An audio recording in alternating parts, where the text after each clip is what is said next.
மும்மொழி கொள்கை ஏத்துக்கணும்னு சொல்லி எதுக்கு முதல் தவணையாக கையெழுத்து போட்டு 2000 கோடி ரூபாய் வாங்கிட்டு வந்து அதை என்ன செஞ்சிருக்கீங்க? இன்னைக்கு வரைக்கும் இருமொழி கொள்கை தான் பின்பற்றிட்டு இருக்கீங்க. நீங்க நடத்தக்கூடிய ஸ்கூல், அதாவது உங்கள் மகள் செந்தாமரை நடத்தக்கூடிய ஸ்கூல்ல மும்மொழி கல்வி இருக்கு. அதை நீங்க ஏத்துக்குவீங்க. ஹிந்தி வேணும்.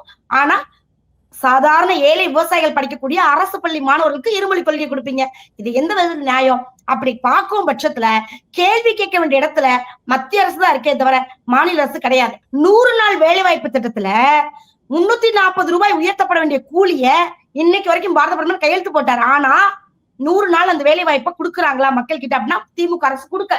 அதுல ஒரு விதமான பங்கு அதை சுரண்டி எதிரெல்லாம் சுரண்டல் பாருங்க. 100 நாள் வேலை வாய்ப்பு திட்டத்திலையும் அட்டை போடுறதுலயும் அட்டைதாரர்களுக்கு அதுல ஒரு 40 ரூபாய் ஒரு அட்டைக்கு சுரண்டி அதையும் ஒரு பக்கம் சேமிச்சிட்டு இருக்காங்க.